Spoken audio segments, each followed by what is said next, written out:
दोस्तों, आज हम सुने वाले हैं मेहनत का फल। चलो शुरू करते हैं आज की कहानी। एक गांव में दो मित्र नकुल और सोहन रहते थे। नकुल बहुत धार्मिक था और भगवान को बहुत मानता था, जबकि सोहन बहुत मेहनती थी। एक बार दोनों ने मिलकर 1 बीघा जमीन खरीदी, जिससे वह बहुत फसल उगाकर अपना घर बनाना चाहते थे। सोहन तो खेत में बहुत मेहनत करता, लेकिन नकुल कुछ काम नहीं करता बल्कि मंदिर में जाकर भगवान से अच्छी फसल के लिए प्रार्थना करता। इसी तरह समय बीतता गया। कुछ समय बाद खेत की फसल पककर तैयार हो गई, जिसको दोनों ने बाजार ले जाकर बेच दिया और उनको अच्छा पैसा मिला। घर आकर सोहन ने नकुल को कहा कि इस धन का ज्यादा हिस्सा मुझे मिलेगा, क्योंकि मैंने खेत में ज्यादा मेहनत की है। यह बात सुनकर नकुल बोला, नहीं, धन का तुमसे ज्यादा हिस्सा मुझे मिलना चाहिए, क्योंकि मैंने भगवान से इसकी प्रार्थना की, तभी हमको अच्छी फसल हुई।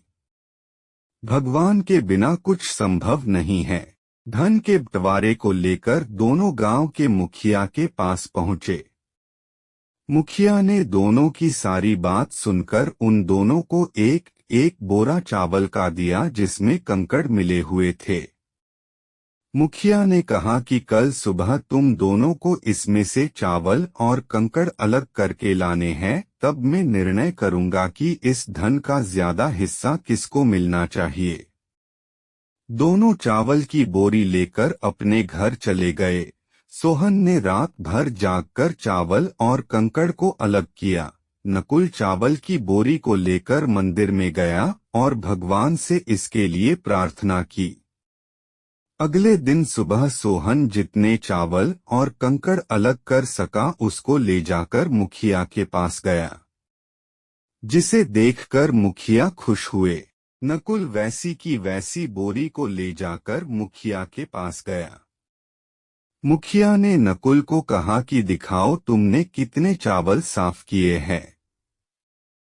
नकुल ने कहा कि मुझे भगवान पर पूरा भरोसा है, चावल साफ हो गए होंगे। जब बोरी को खोला गया तो चावल और कंकड़ वैसे के वैसे ही थे। जमींदार ने नकुल को कहा कि भगवान भी तभी सहायता करते हैं जब तुम मेहनत करते हो। इसके बाद नकुल भी सोहन की तरह खेत में मेहनत करने लगा और अब की बार उनकी फसल पहले से भी अच्छी हुई। तो दोस्तों, हमें इस कहानी से क्या सीखना है?